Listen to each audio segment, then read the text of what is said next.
there is a local judge from Milwaukee, goes by the name of Bloome, who was just arrested on 7 counts of child pornography. A judge arrested, 7 counts of child pornography. This story comes over from opindia.com. Let's go through it. As I mentioned, this is not a fun story because there are children involved. Local judge and former president of a foundation that runs Drag Queen Story Hour for children was arrested on 7 counts of child pornography. Milwaukee County Children's Court Judge Bloome was endorsed by the LGBTQ Victory Fund for his position as a judge. Guy was a judge at a county children's court, was arrested on Tuesday and charged on 7 counts of possessing child pornography, specifically depicting the sexual abuse of young boys. Bloome, who is 37, is also the ex-president of the Cream City Foundation. What the hell is that? A LGBTQ plus organization which is known for hosting Drag Queen Story Hour, a highly controversial event where men dressed as women in drag attire, they read out stories to little children. Oh, good. This is kind of what it looks like. So we have the children blocked out in this image, as you can see. We have the Cream City Foundation, which is one of the most bizarre things I've ever seen as a name of an organization. That is a disturbing thing. So here we have Drag Queen Story Hour Milwaukee. So we have, I don't even know what to call this to be politically correct, but you have an individual here who is dressed in certain attire. There are children around this event. This was, I think, was posted on their website over at urbanmilwaukee.com. There's a press release. So this is all on their website. Drag Queen Story Hour is just what it sounds like. Drag queens reading stories to children in libraries, schools, and bookstores. DQSH Drag Queen Story Hour captures the imagination and the play of gender fluidity of children and gives kids glamorous, positive, unabashedly queer role models. Spaces like this, kids are able to see people who defy rigid gender restrictions and imagine a world where people can present as they wish, where dress up is real. Mission, a fun and entertaining way to educate all ages about progressive social justice and human growth and development issues through literature and reading. The impact, it's open to the public to engage the widest audience, LGBTQ plus visibility in areas that lack representation, point of first contact for families seeking LGBTQ plus information, provide safer spaces for children to express themselves, intersectional reading list that covers a range of topics, educating families together and as individuals. The events are family-friendly fun. So on their website, there's, obviously very young people, young children, I'd say, 2, 3 years old, who are attending those things. Okay, so this is the guy. He is Bloome, announces endorsement from LGBTQ plus Victory Fund. National organization endorses Bloome because he will be a strong voice for equality when elected. So this was posted back on March 2nd, 2020 at 4 a.m.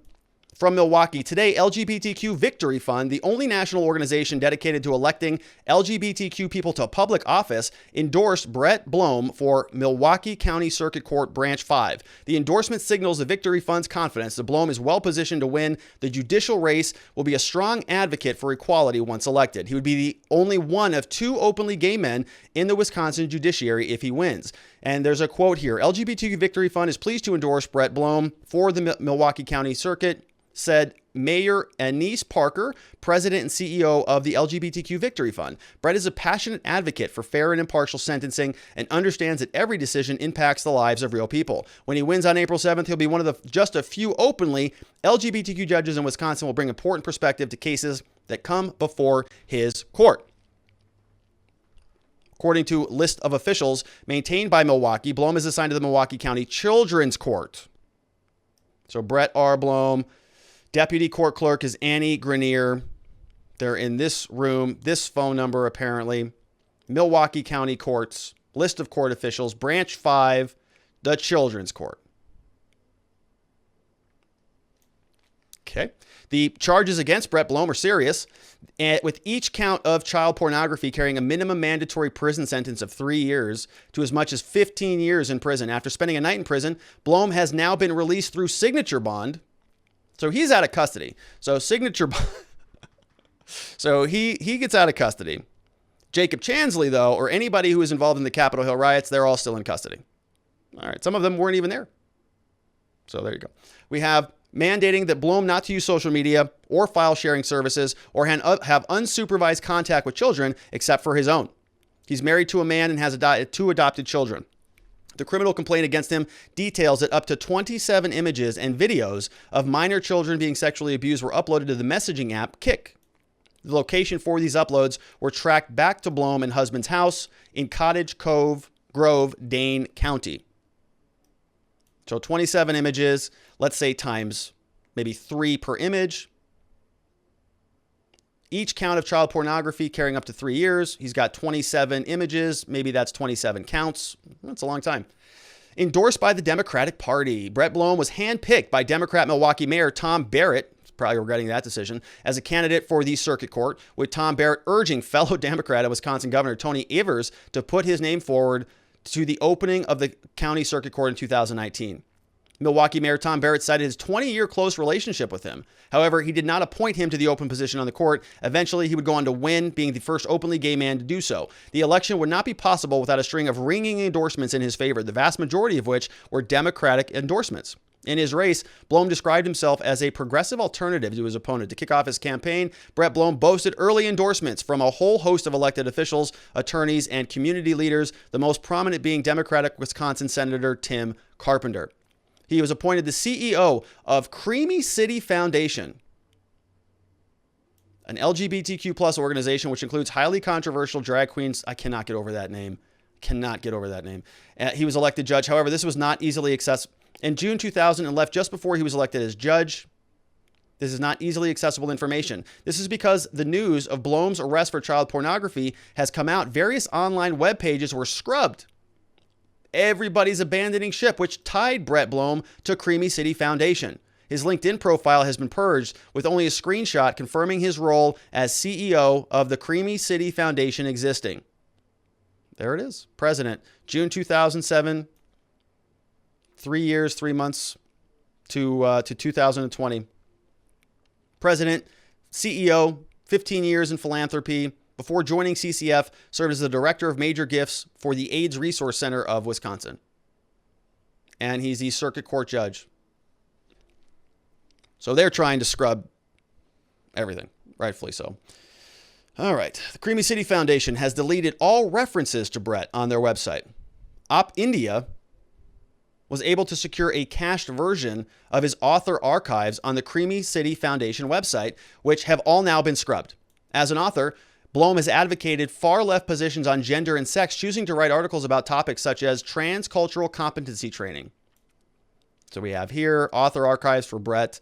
Join Cream City Foundation for Giving Tuesday. 2020 scholarship recipients announced. 12th annual business equality luncheon slated for October 16th. Oh, look pretty benevolent. Now that his grievous offenses of possessing multiple images depicting child pornography have been revealed, many poignant questions arise about his activities as CEO. As the CEO, he was overseeing several events, including Drag Queen Story Hour, with a great many minor children in attendance. If he's convicted of the child pornography cases, it raises serious doubts regarding the safety of children at these events and how a suspected pedophile was in charge of putting these events together. It's a good question. Isn't it a good question? I think it's a pretty good one. Milwaukee County Circuit Court judge was charged with possession of child pornography. He won election April 2020. Term is scheduled to end July 31st, 2026. Those are long terms. Bloome was held in the Dane County Jail and made an initial appearance on Wednesday afternoon. A court commissioner set a $500 signature bail. Oh my. He has not yet entered a plea. He was released from jail shortly after 4 p.m. on Wednesday. If convicted, he faces up to 25 years in prison on each count. 25 years on each count. He will be back in court April 19th. No other details have been released. Milwaukee County Chief Judge said his court schedule would be covered by another judge starting Wednesday. His duties were suspended on Wednesday by the Wisconsin Supreme Court. So 25 years in prison on each count. He's got 7 counts. That's a lot of counts. That's a lot of time. This is over from state of Wisconsin versus Brett Bloome. Filed yesterday, March 17th. Prosecuted by the Attorney General. Next court date, April 29th. 7 counts of child pornography. Does this look familiar? This case docket? Yeah, it's the same one as Rittenhouse's. We've spent a lot of time on that one here also. So 7 counts times 25 years. It's a lot of time. I don't do math, but that's a lot of time. Here's what's going on in the case. As we can see, the initial appearance was on March 17th. Let me move myself up out of the way there. Defendant is in court in custody with attorney. So he's already got a lawyer, Christopher Van Wagner. David William Moss appeared for the government. All parties by Zoom received a copy of the complaint. Signature bond. Your signature bond in the amount of $500 per case. You may be responsible for paying this amount if you miss a court date or do not follow conditions of your release. Defendant shall not have access to social media or file sharing, not have any contact, direct or indirect, with a minor unless supervised by a responsible adult. Contact with children, the defendant to be allowed without supervision with his own children. Parties stipulated to waive the time limits for the preliminary hearing. Another preliminary hearing, April 29th. Another Zoom conference, signature bond, all happened on the same day, all on March 17th. $500 bond. Guys facing well over 100 years, potentially. $500? Crimes involving children? It's interesting because Jacob Chansley, who we're going to talk about next, walked into a Capitol building with a spear, and he's still in custody. That's kind of weird, right? All right. Well, just my thoughts. All right. Here is a clip from the court proceeding that took place on the 17th. Please, the court and counsel. Let me start with the cash bail. I respectfully believe that the bond should be a signature bond in this case, and I'll state my reasons quite simply. My client, as identified in the report the court reviewed, has no prior record. He is a resident. He is not only a resident of the state of Wisconsin, he owns 2 residences here. He has substantial ties to the community. He is in a marriage and he has children, and he is committed to them. And regardless of the, if you will, the seriousness of the charges or even the potential penalty, the presumption of innocence is still part of this proceeding. But more importantly, the simple question would be, why is he any different than anybody else who was for the first time accused of a child pornography offense in this county? Those are cases that ordinarily result in a signature bond, absent evidence of attempts to flee. There are none of those here. So as a practical matter, I'm prepared to address some more, but I don't think that, let's put it this way. He's a professional. He does own a home. He has no particular place to go but here. The state hasn't suggested any indication that he would go anywhere. And so the imposition of $2,500 cash bond is hardly the kind of anger that would keep somebody here who is as smart and as experienced and as professional as he is. On the other hand, there's nothing about a signature bond that is going to cause him to suddenly up and leave his family, leave his extended family, and leave the support group he has among his friends. He has a wide group of support, and that won't change after today. So very, very standard argument there. Ties to the community, not a danger, not somebody who's a flight risk, married, kids, has a home, all of that good stuff. Very standard. I can't speak to this on obviously Wisconsin and how their laws work or how easy it is for somebody accused of those crimes to get out of custody and go back home and be sort of available in the community.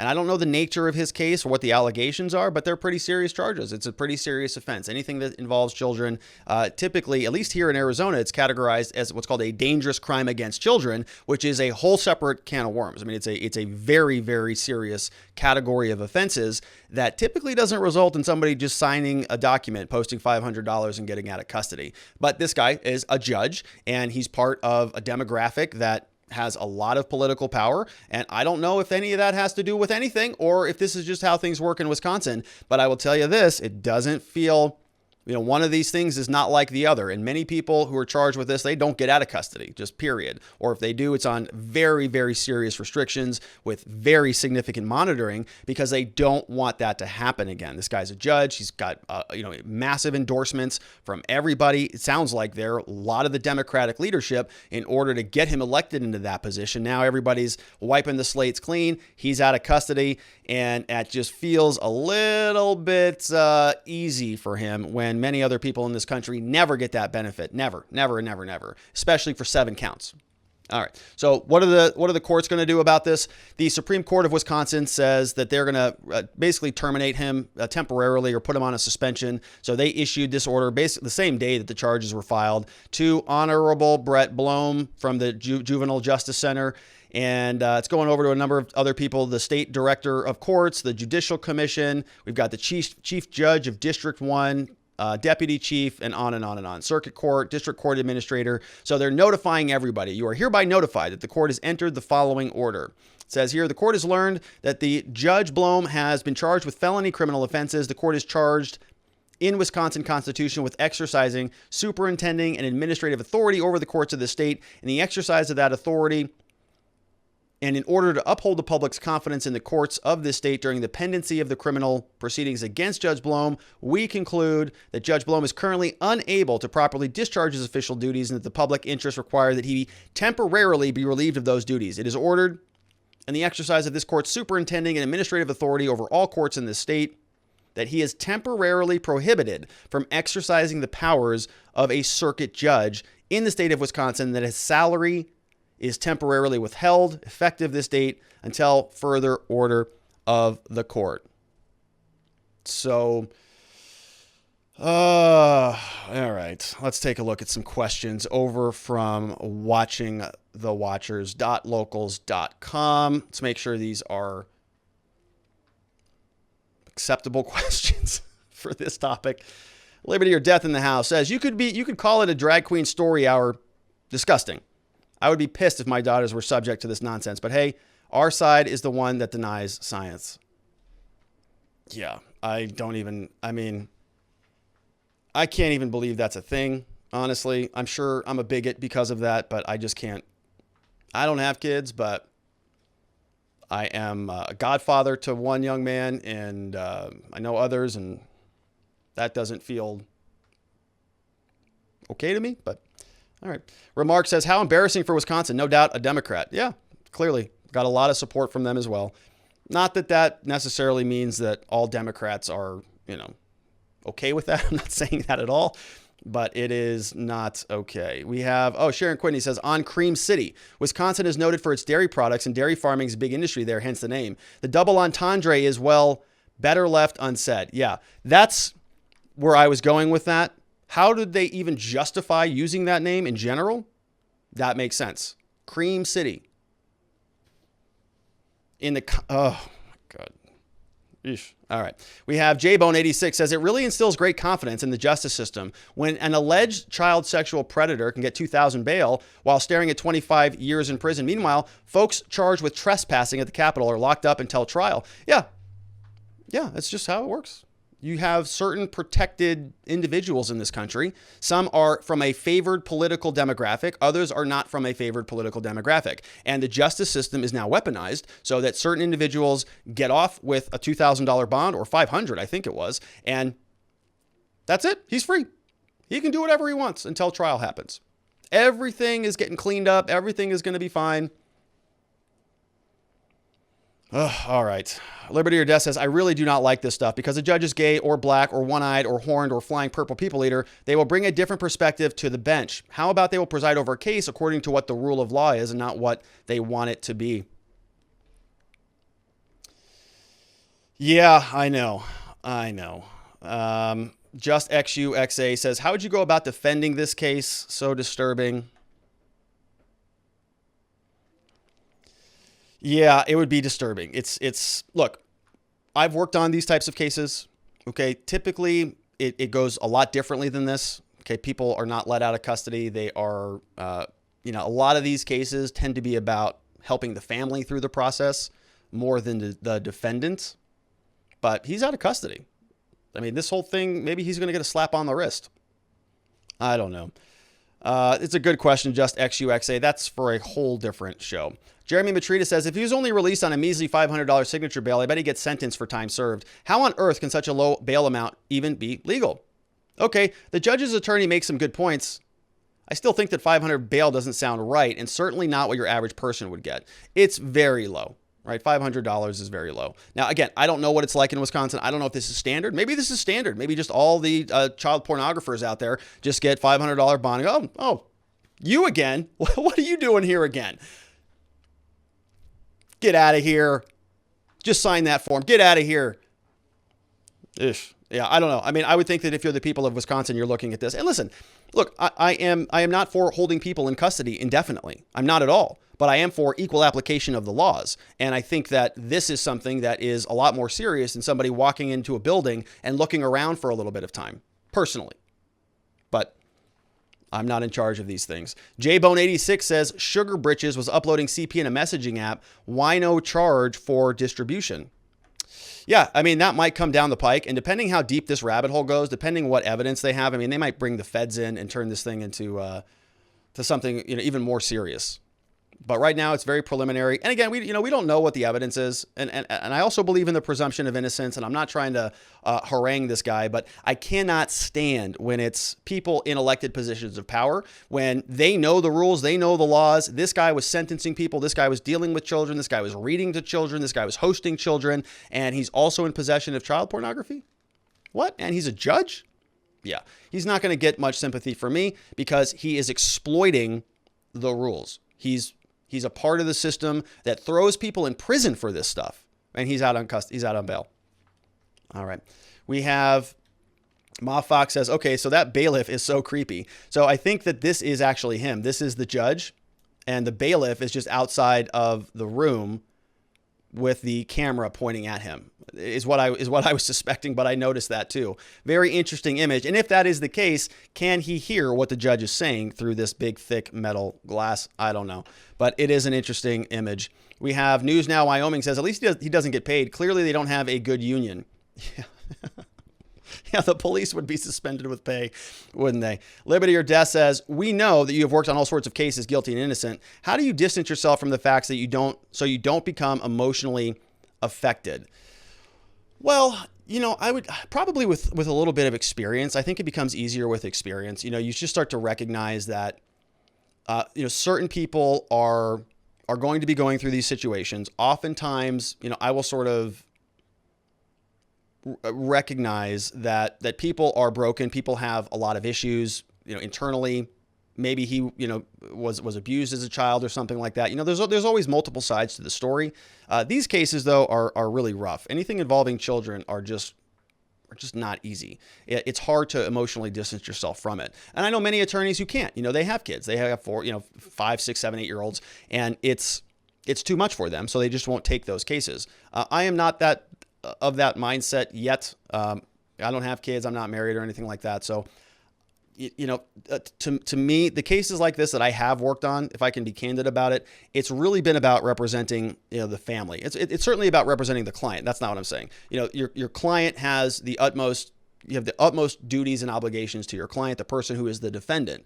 But in many of these situations, the evidence can be so damning that really what you're trying to do is mitigate it, because a lot of these people are just caught red-handed, and the defense can be difficult to build. So a lot of what we're doing is being compassionate for those in their lives, wives, families, children, brothers, sisters, moms, dads. They're just totally caught off guard by this. Here you have this judge who is a very big name there, somebody who is endorsed by a lot of different Democratic politicians, somebody who ran a campaign, got elected. And now this is like a little nuclear bomb went off. And so, a lot of what we do is sort of help to piece this all back together again for people. But it's difficult to not get emotionally invested in these types of cases because it is so heinous. And oftentimes, for criminal defense lawyers, you got to go and look at the evidence, right? You got to go look at the imagery, and that is a whole different thing. So, yeah, it's not a fun area of this field. Nothing is fun, right? Our clients are going through very difficult times. This just happens to be next level type of awful. Jeremy Matrita says a signature bond means he would be charged $500 if he fails to appear. He didn't have to pay any money to get released. Yeah. Ma Fox says they multiply the consecutive charges in bail in Wisconsin. Rittenhouse was $2 million, 2 times first degree. Yeah. So child pornography apparently doesn't have any of those mandatories, I guess. We'll see where this goes. I mean, we're going to follow this one, certainly. I'm going to see if he gets a slap on the wrist or if he actually gets the same penalty that other people would get. It's already looking like we know where this is going to go, unfortunately. Good questions. Thank you for that. icky little segment there. So let's just move on past that, shall we?